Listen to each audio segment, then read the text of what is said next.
Welcome, everyone, to Creating a Family, talk about adoption and foster care. Today, we're going to be talking about a hard subject, adoption dissolutions, specifically how to prevent and when to accept and what to do when they become inevitable. This is a topic that gets a lot of attention in the media, and also gets a lot of attention by adoptive parents. We're going to be talking today with Dr. Richard Barth. He is the Dean of the School of Social Work and a professor at the University of Maryland School of Social Work. He has conducted research in the area of adoption and adoption dissolution. We'll also be talking with Steve Hayes. Steve has been a litigator for more than 35 years with Grady, Hayes, and Neary in Milwaukee, specializing in adoption and foster care. He is a member of the Academy of Adoption and Assisted Reproduction Attorneys and has been recognized in Best Lawyers in America and Wisconsin Super Lawyers. Welcome, Rick and Steve, to Creating a Family. Thanks, Dawn. Great to be on. All right. As I said, this is a tough topic. It's also one that I think it captures people outside of the adoption world's attention too. So we see more media coverage of it than in other areas of adoption. Steve, can you start by helping us understand the distinction between adoption dissolution and adoption disruption? Sure. With an adoption dissolution means that there has been a completed adoption and now some sort of legal effort is being made to end the adoption itself and create, I'm going to say, hopefully a new family for the child, although sometimes it results in institutionalization. Mm-hmm.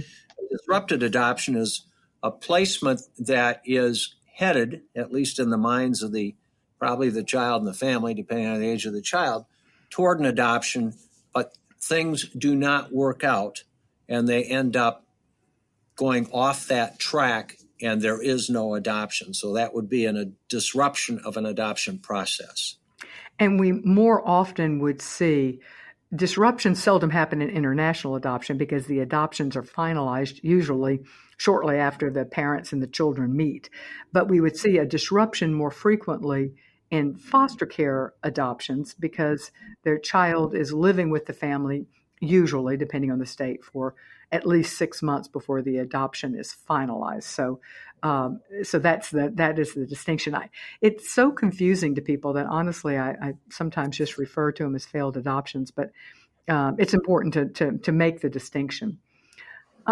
Rick, let's now talk about you have been one of the lead researchers in the area of adoption dissolution and adoption disruptions. So I would like to talk about what the research shows. One of my frustrations as somebody who is often digging deep into the research, trying to share with both professionals and parents what the research says. One of my frustrations is that, one, there isn't a lot of research, but two, the research that does exist often doesn't distinguish between dissolutions and disruptions. And I think I understand the reason, or maybe I don't understand the reasons why. I should ask, why is that? Why does so much of the research conflate the two? To me, there are different things. Well, the challenge is that the research doesn't really keep up with the lives of our families. So most of it is quite short term, only lasts for maybe 18 months or 3 years. And very little of it really follows what happens when kids end up in a displacement where they leave the home and then that may result in a dissolution later, or it may not. So there are a lot of challenges in the research, but I guess the general answer to that is that dissolutions generally take longer to occur, and so we don't measure them as well because people don't want to wait around for a 1-month-old who gets adopted to have a dissolution when they turn 16 and the family decides they have to give up their parental rights because they can't pay for the residential care needs, for example, of the child, and they want the public child welfare agency to take that child back. So we probably miss almost all of those because the research we do is very short term. Disruptions, on the other hand, happen sooner. They happen usually, adoptions tend to get finalized within 3 to 5 years after the child comes to live in foster care. So they tend to be more often discussed and under the microscope because they're in the agency's purview and in the agency's data. Yeah. Okay. That was and just the timing and just the sheer number. There are more, as you would imagine, more disruptions than there are failed. You raise an interesting question, and that is, um, we see these our adoption dissolutions or failed adoptions more common with older child adoption, or do you see them pretty evenly spread across all types of adoption? I don't think we have really a great sense of that because we tend, again, not to know as much about the older child situations. Those families may have been disconnected from the agency that placed the child. If it was internationally, they're completely disconnected. And even if they were in public child welfare agencies or private agencies working with your county or state agency, often by the time a child's been adopted for a long time, we don't know, we don't follow them very well. I suspect that more of them are occurring when for older kids, and more of them are occurring when there's been something that has happened, an exchange between the child and the family that's considered dangerous to the child or to the family, and that results in having to have the child live temporarily elsewhere in a psychiatric facility or juvenile services or a residential treatment program. And that as that kind of doesn't succeed, then they look for other alternatives, and one of those might be a legal dissolution. The one thing I do want to say, though, is that it's important to remember that most adoptions succeed. So even the most pessimistic views of adoption don't yield displacement rates, that is, kids who have to leave either by disruption or dissolution and go live someplace else, that are anywhere near 50%. They're lower than that. And even for older kids, they're in the 20 or 30% range, which is too high for any of us to feel good about. But people should still be optimistic when they enter into an adoption that their adoption will not have a dissolution, a disruption, or as I call them, a displacement. And from what we see, and granted, and actually from the research that, although as you point out, there isn't a lot, it is significantly more common with older child adoption than with infant adoption. But I don't think that there are good statistics on how often it happens. Certainly, we know that age is correlates highly with an increase in the rate of displacement. It correlates very highly, yes, indeed. Yeah. And why are you specifically using the term displacement? So there are a lot of things that happen in adoption. Sometimes you succeed beautifully. Sometimes kids run away and go live with their prior family. Sometimes a child goes into a residential boarding program. Sometimes they go to residential care. Sometimes to live with a previous foster family. So there are things that happen where the child is no longer in the home as intended and as everybody hoped, but that doesn't mean that they failed or that there was some legal action that is taken. It doesn't mean that they're going around town saying, this is a great experience, everybody should try this, because it's painful for families not to have things work out the way that you hope. But on the other hand, life is long. I know lots of stories of kids who have rejoined their adoptive families in their 20s or become part again and understood what the family was offering them, even though they might have experienced some period of what I would call displacement. Even dissolutions. There are kids who come back to live with their adoptive families even after parental rights have been terminated. So that's why I tend to want to use a term that sounds a little less permanent. Steve, I know you have had a lot of legal experience with families who are in the process of dissolving their adoption. Just off the top of your head, what are some of the reasons that, the more common reasons that families are throwing in the towel, if in fact they are throwing in the towel? Because I think, as Dr. Barth has pointed out, sometimes they're less throwing in the towel than seeking better help for their child, and they're still involved in the child's life, or hope to be. Well, certainly we have a problem because we don't have post-adoption resources readily available for people that are having problems. In Wisconsin, we have a problem, I think, getting adequate respite care for families that need it. But if you're talking about, this is anecdotal, not based on research like Dr. Barth is presenting, parents' expectations of the child in the process are not met. I mean, to that end, we have advocated for forms of adoption education be written into the statute or the administrative code to require that these people listen to others talk about what they're going to be dealing with adoption.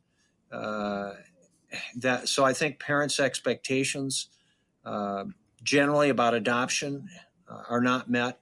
The child may not be a child that behaves the way they expected it. The child may have significant undisclosed physical or mental health problems that the parents were not prepared to deal with and don't know how to deal with. For older children, oftentimes it's when they've had serious trouble with law, with school authorities, or they're receiving mental health treatment or physical health treatment that the parents don't believe they can continue. Thus, they end up end up looking for other solutions that will take the burden off them for raising the child. I will say, you mentioned placement of older children. I think a cause has to do with the background of the children that are being placed. And this is, again, anecdotal, but we had a very large number of, we'll call them disruptions, although they were also dissolutions. We use Dr. Barth's term displacement, which I like as a better term anyhow. We had a real problem with placements from the Soviet Union, because there was a lot of health background that wasn't disclosed, and there were a lot of health problems that the kids got from their biological parents. B, the orphanage setting wasn't particularly good. In some of the orphanages in international adoption, there's no touch, there's no holding, there's no love, there's no talking to babies. The babies are more warehoused than they are cared for. That's created a problem, and I think that people that are adopting internationally sometimes don't appreciate the difficulty they're going to have with a child that has had multiple prior placements or has had a background that is very difficult to overcome in terms of the amount of baggage that's being brought in. I think that those are some of the things that we see anecdotally as being causes of the problem. I'll mention one other one. One of the requirements that I have as a firm before I'll participate in working on a dissolution or disruption, I want to make sure that the family has at least tried therapy with the child. And we normally involve the therapist in how to deal with the movement of the child. I would say that most of the families we see have been to therapy for some time, but we have some families that have never utilized any form of therapy, and they're throwing in the towel. And I have difficulty dealing with those. We think that therapy progress can solve some of these problems and maybe make the family harmonious once again. But for whatever reason, sometimes families decline to engage in it. And there are other causes too. Sometimes it's not the child and the child's mental health issues or physical health issues. Sometimes it's the parents themselves. Just like birth parents, not everybody is an instinctive parent. We don't have parent training to speak of. And sometimes parenting methods, parenting skills are called into question that create some of the problems that we see in the relationships between the potential adoptee or adoptee. Let me just take a moment to pause here to remind everyone that this show is brought to you by the support of our underwriter. And our underwriter is Jockey Being Family Foundation. They are looking for adoption agencies who want to provide continued support to their families after adoption. A good segue into what was just said by Steve Hayes. Their mission is to provide post-adoption support to families. And one way they do that is through their backpack program. They provide newly adopted children with their own backpack, personalized with their initials and filled with, for the child, a stuffed bear and a warm, cuddly blanket. But for the parents, there is a tote bag containing parenting resources for the child and for the parents, specifically geared towards that child. So if you are listening and you know of an agency that is not a part of this wonderful free resource, have the agency contact jockeybeingfamily.com. Go to that website, jockeybeingfamily.com, and click on Backpack Program, and there is a form that the agency could fill out, and I strongly encourage you to do that. Dr. Barth, Steve mentioned managing expectations, and I want to come back to that because you and I have talked about this before. It seems so often that, and I speak as an adoption educator, and that's our goal, is to prepare and families and help them have realistic expectations. So I personally feel like it's a failure when that doesn't happen, if we have failed families. So how can we help families come up with a realistic expectation of what parenting this child is going to be like? And I think that we can safely focus more on families adopting older kids, but perhaps not. Perhaps just in general, children. It's very challenging to set your expectations at the right level and to try to keep them there as time goes by.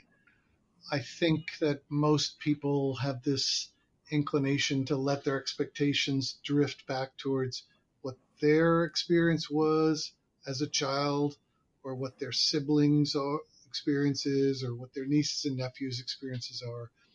And as Steve said, there's a lot of traumatic experiences, and often understimulation and other things which change the way that a child is going to process information, whether that's educational information or information that they're getting in their relationships with family members.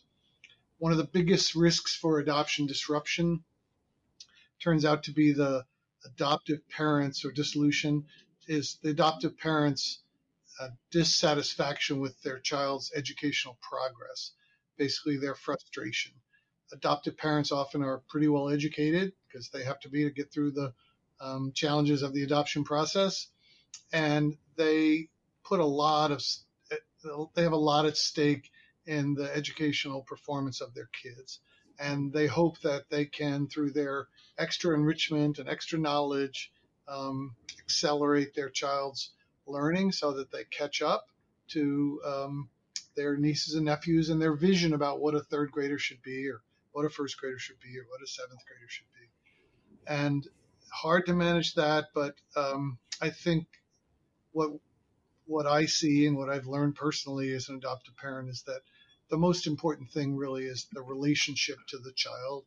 That if a child is feeling relatively secure about where they are and the school they go to, and some comfort there, that that's going to be more important than exactly how they perform. Oh, amen. But the expectations are wanting this child to go to college, worrying about this child's high school graduation.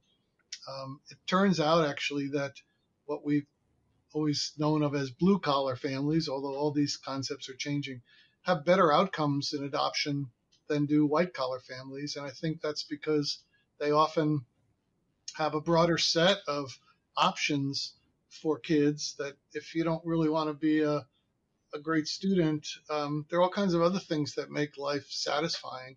And it's just really important to manage those educational expectations, perhaps as much as anything.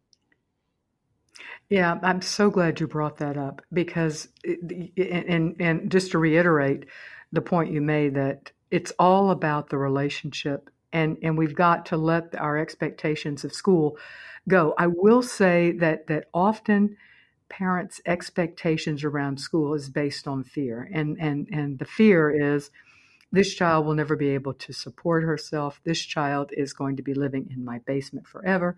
This child will never be able to function in our society. And that's the underlying fear. You're right. I mean, sometimes it's what are people going to think of me when I have a child that didn't graduate from high school type of thing. But I think a lot of times it's a fear-based response. And what we can tell you is that there's a lot of different ways to make it in the world, and it's not necessarily going to be your way, uh, but that it also isn't necessarily going to be a child living in your basement at the age of 40. So I do think that broadening our idea of what we mean by success is vital. Success in the world is vital. Um, we have been talking about the reasons for adoptions displacing or failing. I just wanted to say that seldom, in my experience, are the physical issues the child presents the reason that parents struggle. Almost always, it is the emotional reasons, and I think that is surprising to a lot of parents at the very beginning. But that we certainly see that. And the other thing is that I want to stress that while we're talking about the reasons for disruption, it's easy to fall into the blame game where we're blaming the child because, as Steve said, these kids often come with a real deficit. But I do think that parents need to look at themselves and say, what did I bring to this table as well? And expectations and unrealistic expectations is certainly one of them. Let's talk some, Dr. Barth, about the impact of trauma, because almost all children, in fact, I would venture to say that all children adopted at an older age have experienced some trauma.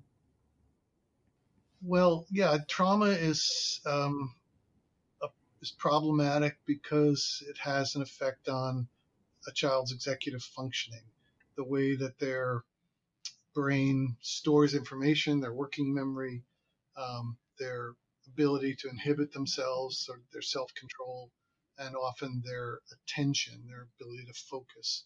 And those three things may not all be affected the same way, and the problems may emerge at different points in their life, but they are all at risk when kids have experienced trauma of lots of change, being scared, um, harm, like through abuse, fear of starvation or not eating, all of those things.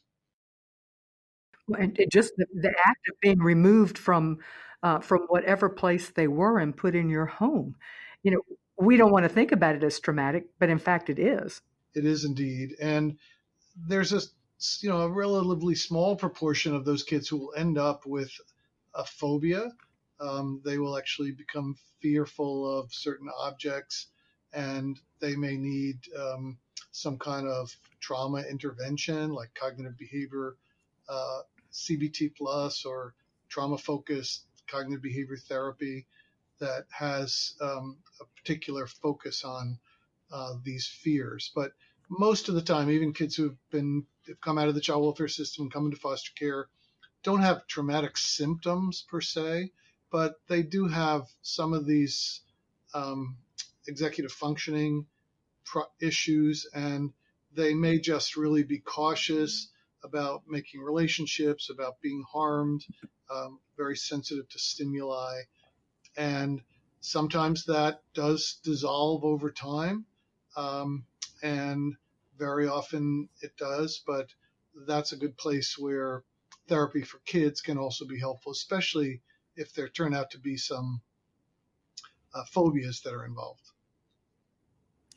We throw around the term reactive attachment disorder way too often, in my opinion. but I do think attachment is remembering, and of course, that attachment falls on the spectrum.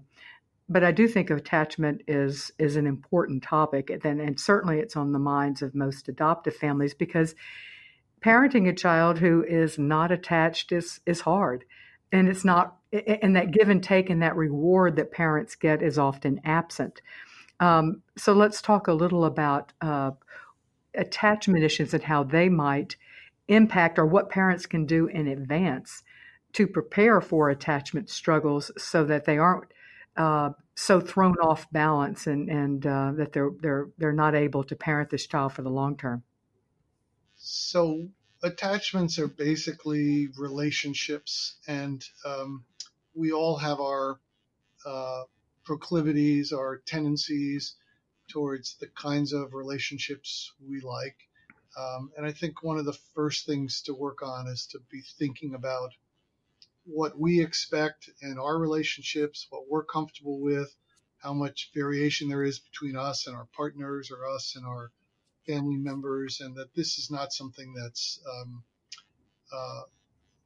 predictable, and that you really have to kind of understand your own securities and insecurities about how you relate to people, to prime yourself to do the same for the child, and to look at your relationship with the child with some broader perspective, so you aren't just thinking that there's one kind of relationship to have with this child. I think the issues of allowing kids to be able to explore, to follow their own lead at times, not necessarily to be able to follow your lead or interact with you in the ways that you want, are also critical. That's sort of at the interface between your expectations for how you're going to interact with this child and how much pleasure or benefit you're going to get, how soon after a child comes to live with you, and the attachment world. So the expectations for what that relationship are going to be are certainly critical to how you feel about whether or not this relationship, whether this adoption was a good idea, and whether you remain open to some of the rejection that you're going to get along the path, very possibly towards a better relationship. And another thing that often throws families for a loop is the lack of insurance coverage for mental health, or the lack of adequate resources and the family's ability to pay for them. Steve, how common is that an issue in your experience with adoption disruptions, not just in your state, but from what you see throughout the U.S.? Well, I think I don't see health insurance or lack of it as being a major problem. You I think correctly pointed out earlier that physical health of the child wouldn't be a major reason for a cause. I was mainly referring to mental health coverage. Yeah, mental health coverage is different. With mental health coverage, you've got some policies have very generous mental health coverage. Others have very restrictive coverage, or you're given coverage for X number of visits, and the child may need well more than that. So from a treatment standpoint, because of the lack of uniformity in coverages, yes, that can be a problem for mental health issues. And we see that as maybe not a reason to outplace a child, but certainly something that puts stress on the parents in terms of taking care of the issues they need to take care of for their child. I don't see it as a cause of disruption, for example, but I do see it as a cause of stress to the parents when you have disparate coverages. Your neighbor may have 6 months of continuous coverage for a mental health issue, including inpatient, and the other one may not have that kind of coverage, may have 3 visits at a psychologist level or something like that, and they're done.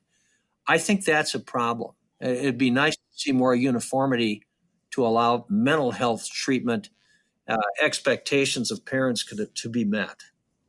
Where we see it more often would be families who are struggling they believe their child needs to be in residential care.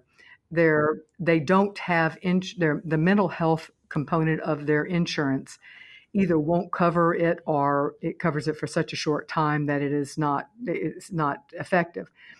And and families who believe that their child needs this feel like if they terminate their parental rights, i.e., disrupt the adoption, dissolve the adoption, they would that their child then would be able to get these services.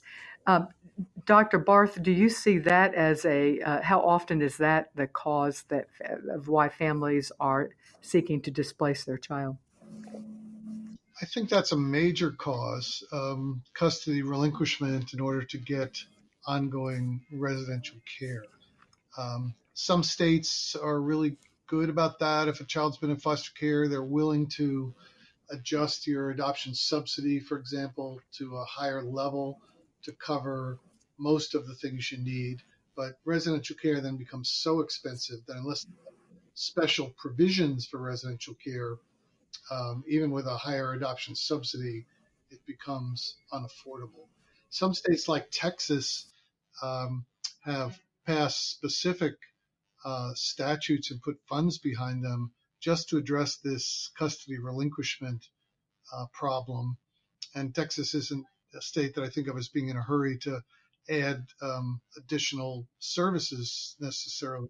They tend to like to do things kind of in a more bare bones way, but they started to see this as a major issue for their adopted families who they've long been committed to, and so have come through with innovative statute reforms related to this. So I think it's a big piece, and I know we're trying as a country to move away from residential care, and that's a good thing. But there are still kids who are running away, getting involved with sexual trafficking, not through their own fault necessarily, but still need some protection, um, are perhaps involved with some self harming or other harming, who do need, at least temporarily, more assistance. And if those temporary problems start to repeat over and over, then families will run out of resources and really have very little choice. Yeah, or certainly feeling that way. Another thing that we see is that contributes to disruption is uh, uh, issues between the new child and children already in the family. And again, a fear-based response of needing of fearful that the new child is and new could be is a relative term because they could have been there for a while, could harm the children already in the family. Thoughts, Dr. Barth, on what we can do in advance to help families think through these potential issues?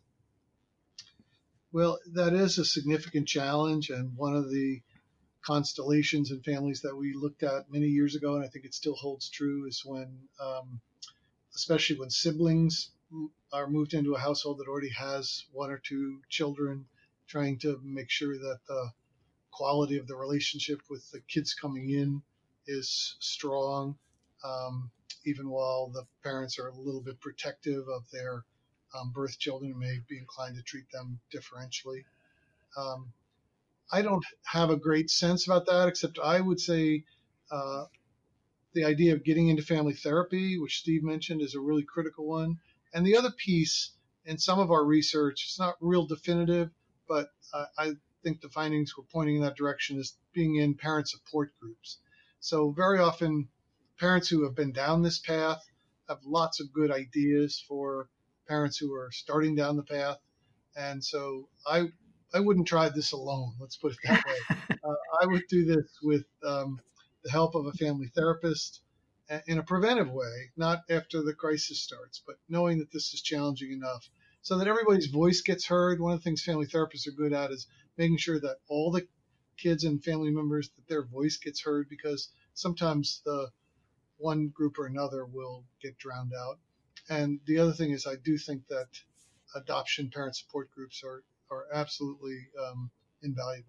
I couldn't agree with you more, and I will say that certainly in person is important. And one of the things that we're doing here at Creating a Family is creating curriculum for support groups, because we realize that one of the main reasons that support groups fail, don't continue, is because of burnout on the facilitators. And so anything that we can do to get good curriculum in their hands so that it takes some of the work off of them is helpful. So I just couldn't agree with you more on the importance of support groups. And if you can't find one in person, online, or in addition, online as well as in person, and there's many online groups that you can join, including the Creating a Family has an online group as well.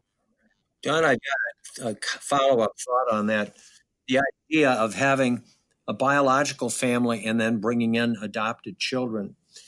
We have had several cases where I believe that has been a significant factor for the adopted children not blending in well with the family. We've also had many cases, and I have many friends, where they've had a couple of biological children and they adopt, say, from abroad, and it's worked out just fine. But connected with that, one of the things that we've had, an observation that we've had from the cases we've had, is that oftentimes parents, good-hearted parents or potential parents, will take in 2 kids or 3 kids at a time. And if those kids are older kids, we have had a fair number of cases where the fact they had multiple kids that sort of form a tag team against the parents sometime, if they're older, has created a problem and resulted in dysfunctionality, let's call it, within the family unit. I don't think that social service agencies or others involved in the adoption process provide enough education to prospective adoptive parents on that subject. I mean, I can give you one quick example. We're just finishing with a case where the people had had a child for the summer out of an orphanage from a European country. It worked out well for 2 or 3 weeks. They went back to adopt that child, and the judge in the other country said, if you want this child, you're going to have to take 2 more that are related. And they did. Well, it turned out to be a nightmare, and now all 3 of those children have been outplaced. And it has to do with this idea of adoption education and creating proper expectations for the parents. They didn't expect to have to take the additional 2 kids, but they didn't go over there with a clear game plan in mind. Had they been given advice by somebody ahead of time to say, this is the way this country works, be careful with it, I think they might have avoided that problem. Yeah, yeah, and because they weren't expecting it, they weren't able to prepare for it in advance. Right. They had to make an instantaneous decision. Good-hearted people that they were, they elected to take all 3 kids in. So I'm not a big fan of multiple placements at the same time. Yeah, and unfortunately, there's there's tension there, because we certainly within the U.S. foster care system there is a big push to keep siblings together. So that very often happens where we will place siblings, now not last minute the way that the scenario you mentioned, that's different, but where families are encouraged to take a sibling group because that's where the need is. So then the challenges for those of us who are trying to educate families is to prepare the family for the realities of adopting more than one at the same time, because that's a whole different, as my grandmother would say, kettle of fish. Dr. Barth, at some point, if a family, how does a family know that they've given it their all, that they've reached the point where adoption, dissolution, or displacement is in the best interest for everyone, or should they, or is that never a point that you should ever throw in the towel? Sometimes I think it has to be figured out that you're entire family is at risk if you continue to try to keep a child and integrate them into your household. So we know that families divorce sometimes over this period when they're struggling to figure out what to do about a child. We know that sometimes other children in the household do poorly or are victimized or are concerned about being at home because there's a child who's really upset, adopted child who may be uh, saying or doing threatening things. So all of these are major risks, and they have to be taken seriously. I think that families need some cooling off time.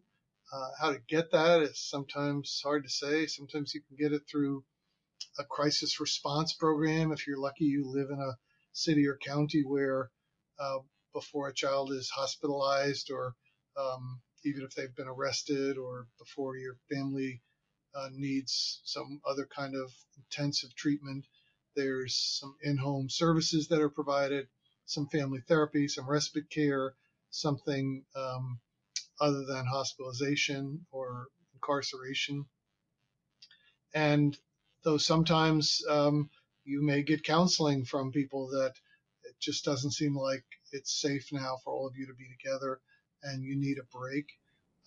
I agree that you shouldn't give up before you've really done some serious work looking at your family and what your strengths are and how much you can do. I think it's important to call on other resources whenever possible, other family members, even biological family members who may have come around, may have changed their lifestyle since the time a child was adopted, to see whether they can uh, be a resource for you. So you don't have to go through a dissolution, but you may have a displacement and you may end up working together with them to try to find a good alternative for a child. So it's a hard call, but there are a lot of resources around in the children's behavioral health world to help, and then I think a navigator type therapist who can bring you through this, who has experience with adoption, is a critical piece. So I've heard two things. One, get into family therapy if you're not. And this is not just send the kid. At this point, this is the family, including the parents, need to be seeing a therapist to help them navigate this really turbulent waters that they're in.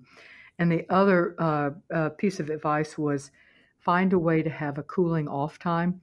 And you're right, it is challenging. Um, Respite care is hard to come by, but hopefully with the Families First Act, there will be more funds available for some of this to give you the respite care or this cooling off. Um, Getting family members, whether they be family members in your family or family members in the child's biological family, assuming that that things have changed and it's a safe thing to do, would be helpful just to give you time to make a decision. And honestly, that's sometimes how people use respite care. We know that respite care may not be the most effective for children. Most often, it's not the most effective treatment for children, but it does give parents and the family that cooling off period. So that's another way of, if you can afford it, excuse me, getting a care. All right, Steve, who should the family first contact when they've made up their mind and they say, we can't, we just, it's no longer working for anyone in the family, and we believe that the damage is outweighing any good that can possibly happen? Okay, assuming they've gone through appropriate therapy, which I would say is sort of the first line of defense, I think they should contact a lawyer that has some experience with adoption to take a look at legal options that may include outplacement without terminating parental rights. You might use a custodial power of attorney, for example, if you have a relative that might be able to take care of the child for a while. We've had some situations where we've had a relative take over raising a child. It made the child happier, and it made the relative happy, and it made the other family happy. take a look at guardianship as an option rather than a termination of parental rights. Each state has its own set of rules about how you undo an adoption if we're talking about a dissolution.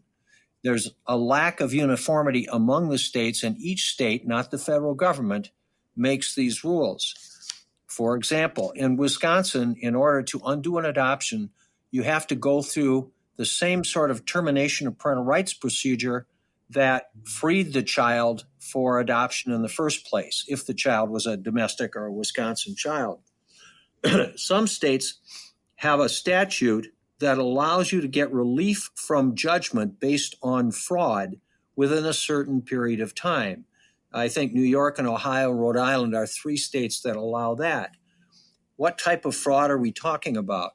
We would be talking about situations, particularly foster care situations, where the background information about the child was not shared with the prospective adoptive parents.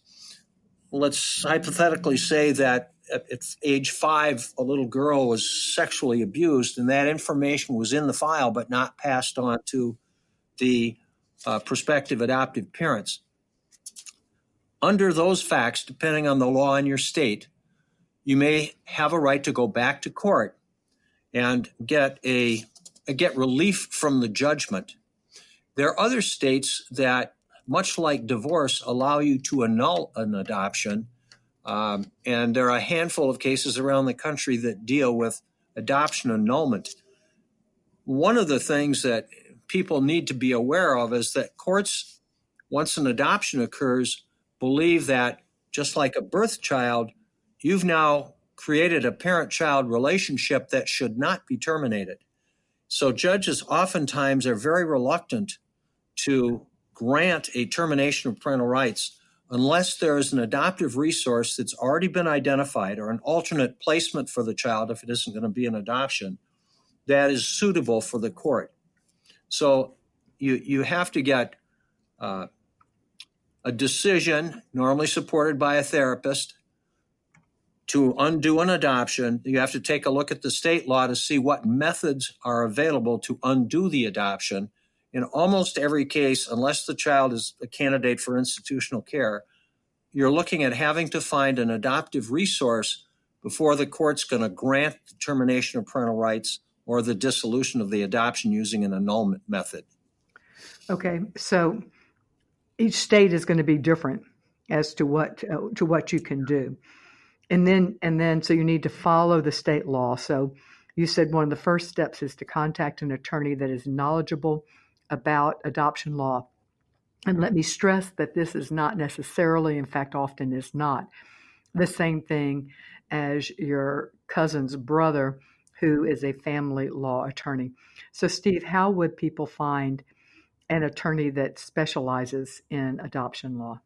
The easy way would be to go to the Academy of Adoption and Assisted Reproduction Technology Attorneys, because you have to meet certain qualifications to be invited to be in the academy.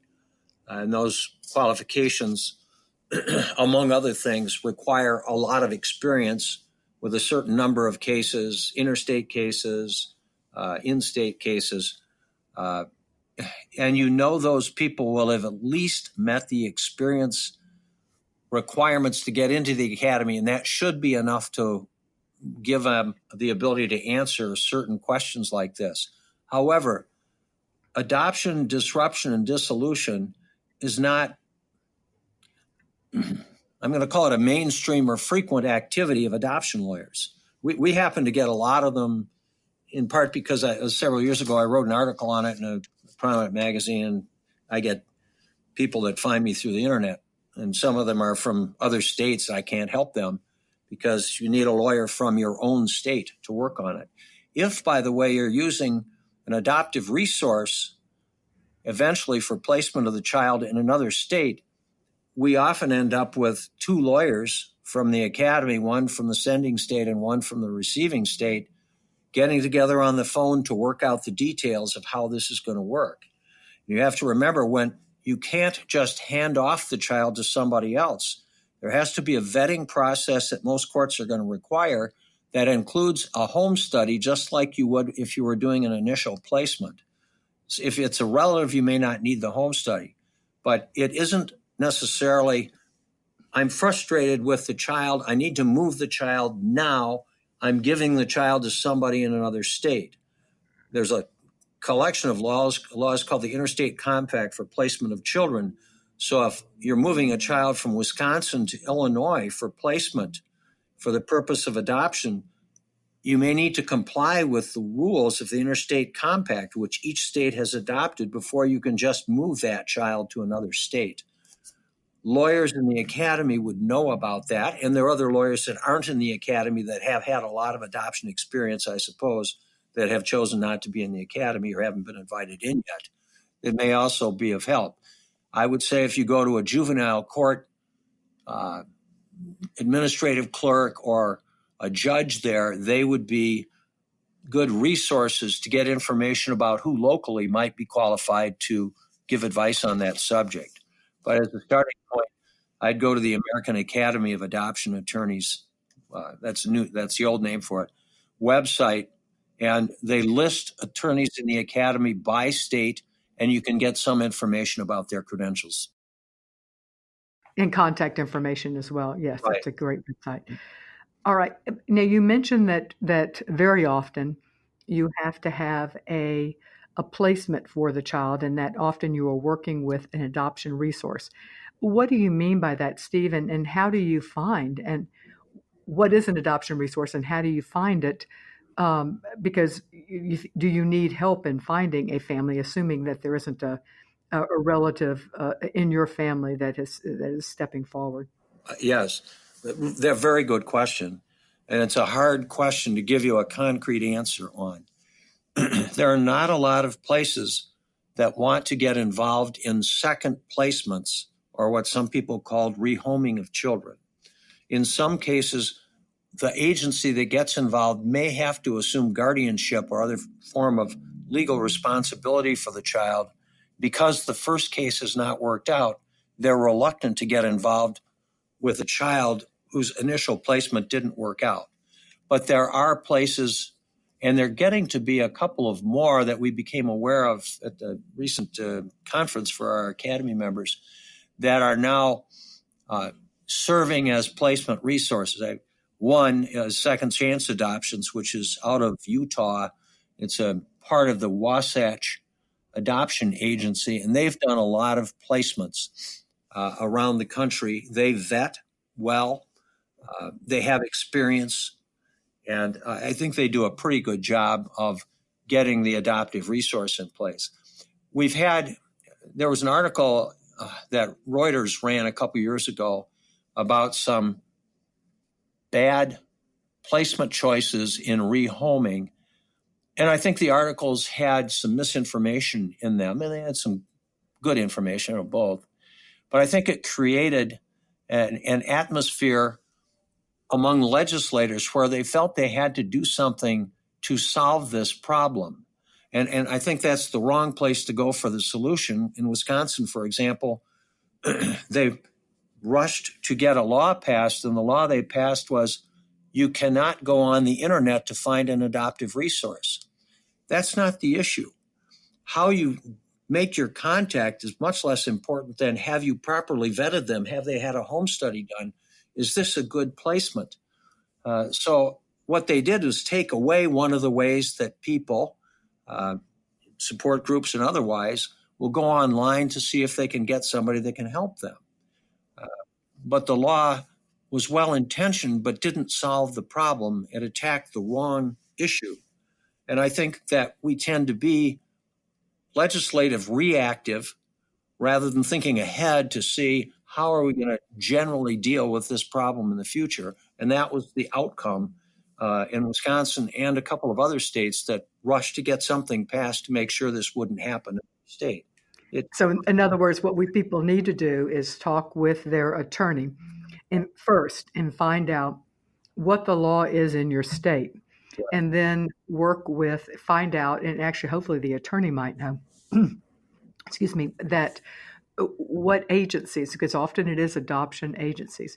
What about going to the state your county foster care, You could. and saying I'm not able to parent this child. What are some of the upsides and downsides to that, Steve? It's an appropriate solution to consider in some cases.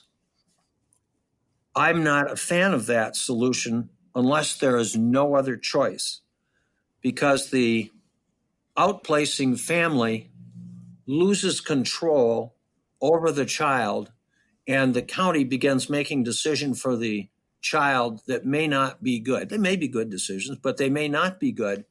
And you remember, the family probably loves this child. It just did not work out for them. They don't like to see situations where they may be getting no information at all. If you end up in the state system, another consequence for the outplacing family is that they then may be required to pay child support for the child's new family. And that's not something they normally consider when they make the outplacement decision in the first place. And it can be a significant decision. If it's the only child that's been outplaced that they've had. In Wisconsin, under our old law, 17% of the family's gross income would be taken for the purpose of providing child support. So it can be a significant economic decision. If the child is placed in a residential treatment facility or institutional care, the outplacing family may be required to pay at least a portion of the care for the child as long as the child remains in that setting. These are issues that I think are overlooked when the families are considering the outplacement decision in the first place. But your question is it's a very good question to ask. What about the alternative state intervention? States do normally have laws that say, even if the state people, the intake people for a county, decide not to take a child into care, they don't think there's an adequate justification for it, most states have an alternative where you can bring a petition in children's court to say, this child is out of control for us, please take over. You end up with a court hearing on the subject to see if you can persuade the court that indeed it's time for the county to take over or the state to take over. You may win or lose that hearing. But you're correct in pointing out that is an alternative if you cannot find an adoptive resource, and it may be that you simply can't locate the right person, or you have a child that, because of the child's history, is virtually unplaceable because nobody wants to take in a child that's attempted to burn down the family or attempted to kill a parent or something like that. So, Good question. So, well, and another thing that parents are fearful of is being found as negligent. And the fear that they have is that if they go to their county child welfare and say, we can no longer parent this child, that the county welfare may say, well, then you're the only way you can do it is if we find you negligent. And if we find you negligent and causing neglect, then we will take all the children in your family. Yeah. How realistic of a fear is that? Is that blown out of proportion, or is that a realistic concern? I think it's in many cases it would be unlikely to happen, but I can understand the family having the fear that it could.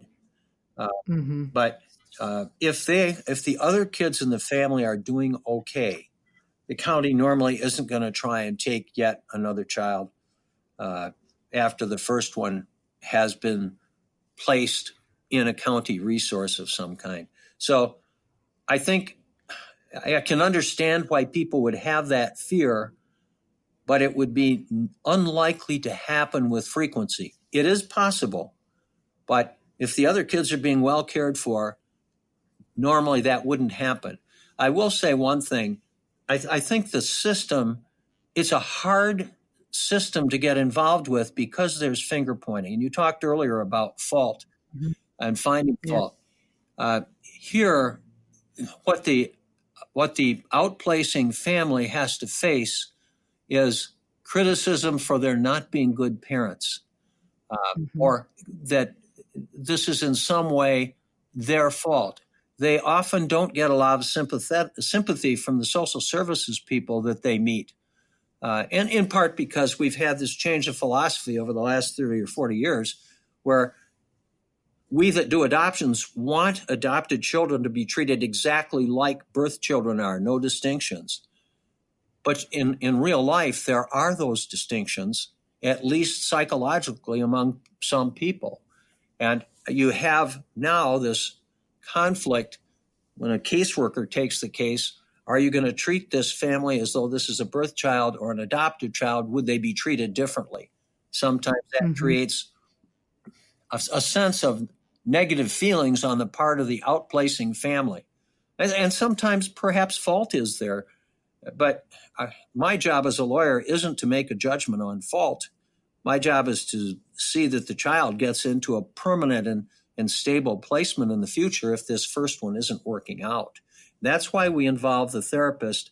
I normally have my clients sign a release so I can call the therapist and talk to the therapist.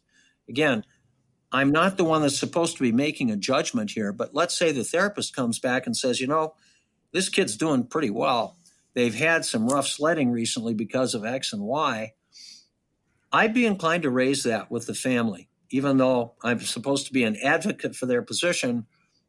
Ultimately, you've got a child at risk here, and the decision to outplace is going to have a traumatic effect on the child. I'm really glad you raised that point about the traumatic impact on the child, because we are coming to the end, but I did want to, there's one last question that I think we should end on, and I'd like to direct this to you, Dr. Barth. If you believe, as a parent, that an adoption is going to fail, what steps should you take to make it less damaging to the child? Or is that just an unrealistic wish because you don't want the responsibility of adding further damage? Or are there things that you could do that might make it easier?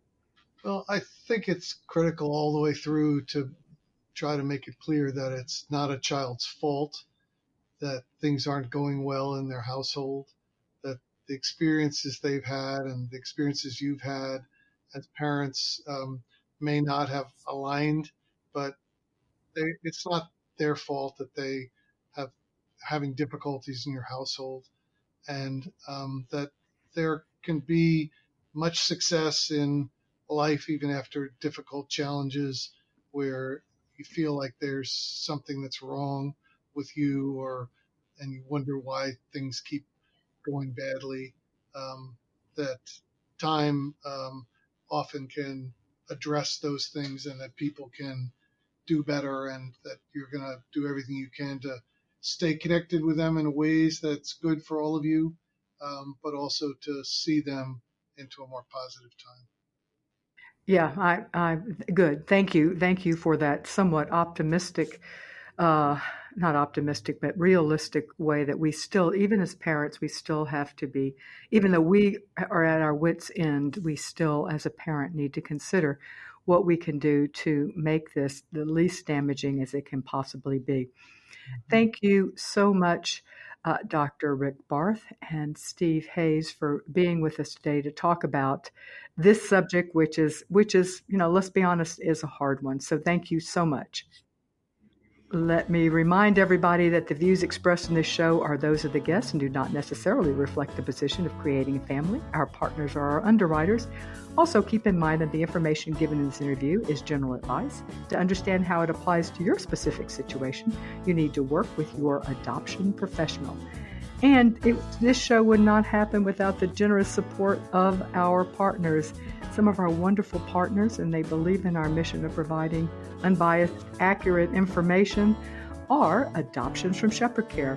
They are a nonprofit adoption agency founded in 1980, providing domestic infant adoption, international adoption from Colombia, and domestic and Hague-approved international home studies. We also have Holt International, founded in 1956. They want every child to have a loving and secure home, and they have programs that strengthen and preserve families that are at risk of separating, and they also lead the global community in finding families for children who need them. Thank you for joining us today, and we will see you next week.